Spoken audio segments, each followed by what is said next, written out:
Assalamualaikum warahmatullahi wabarakatuh. Anak-anak, sekarang pelajaran agama yaitu tentang Nabi Ayub alaihissalam. Di kelas 4 ini kita akan belajar 3 kisah Nabi. Yang pertama Nabi Ayub, Nabi Zulkifli, dan Nabi Harun. Hari ini Nabi Ayub. Anak-anak, Nabi Ayub ayahnya bernama Is bin Nabi Ishak alaihissalam bin Nabi Ibrahim alaihissalam. Kakeknya bernama Nabi Ibrahim alaihissalam. Istrinya bernama Rahma binti Efraim, dan Nabi Ayub pun mempunyai anak yang banyak, laki-laki maupun perempuan. Nabi Ayub alaihissalam diutus oleh Allah Subhanahu wa Ta'ala kepada kaumnya, yaitu penduduk negeri Hauran dan Tin. Beliau diperintahkan oleh Allah untuk menyampaikan beberapa syariat dan membangun masjid untuk menyembah Allah Subhanahu wa Ta'ala. Anak-anak, Nabi Ayub alaihissalam adalah seorang nabi dan rasul yang kaya raya, mempunyai banyak lahan atau kebun-kebun, lalu binatang ternak seperti sapi, kambing, kuda, keledai, dan unta. Nabi Ayub alaihissalam selalu berbuat baik kepada kaum fakir miskin, yatim piatu, dan setiap orang yang membutuhkan bantuan. Nabi Ayub alaihissalam pun juga sangat memuliakan tamunya. Kekayaan dan keturunan yang banyak itu tidak membuat Nabi Ayub alaihissalam sombong, tetapi justru semakin bertambah ketakwaannya kepada Allah Subhanahu wa Ta'ala.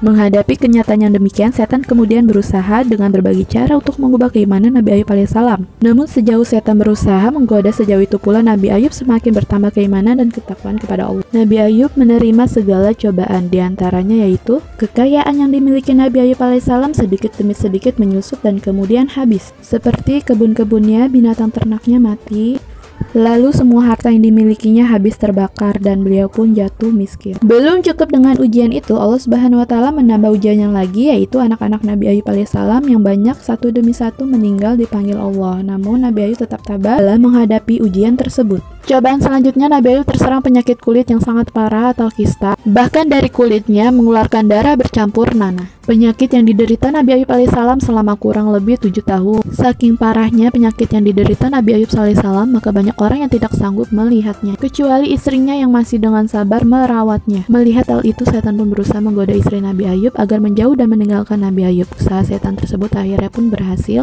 Lama-kelamaan istrinya pun akhirnya pergi, tidak mau merawat Nabi Ayub. Nabi Ayub pun marah atas sikap istrinya yang kurang tawakal menghadapi cobaan dari Allah. Nabi Ayub alaihissalam berjanji dengan berkata kepada istrinya, "Jika kelak aku telah sembuh dari penyakitku dan kekuatan badanku telah pulih kembali, aku akan mencambukmu sebanyak 100 kali." Walaupun berat dan besar cobaan, Nabi Ayub tetap sabar dan tabah serta bertawakal kepada Allah. Doa Nabi Ayub kepada Allah terdapat di Al-Quran surat Al-Anbiya ayat 83, yang artinya, "Ya Tuhanku, sesungguhnya aku telah ditimpa penyakit dan Engkau adalah Tuhan yang maha penyayang di antara semua penyayang."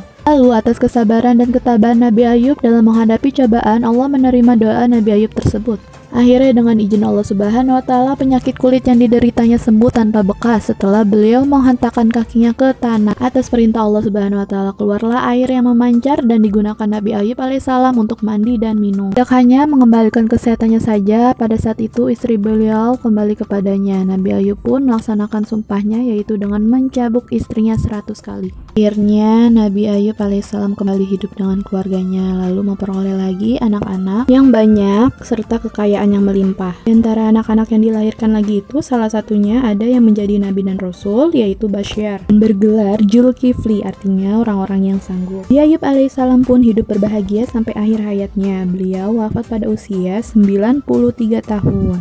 Oke anak-anak, dari cerita Nabi Ayub tersebut, keutamaan dan keteladanan atau sikap yang patut dicontoh dari Nabi Ayub alaihissalam adalah, meskipun Nabi Ayub banyak kekayaan dan keturunan, Nabi Ayub tidak sombong dan sangat dermawan. Lalu Nabi Ayub tabah dan sabar ketika menghadapi segala cobaan. Dan Nabi Ayub pun selalu berikhtiar atau berusaha, berdoa dan bertawakal atau berserah diri kepada Allah Subhanahu wa Ta'ala.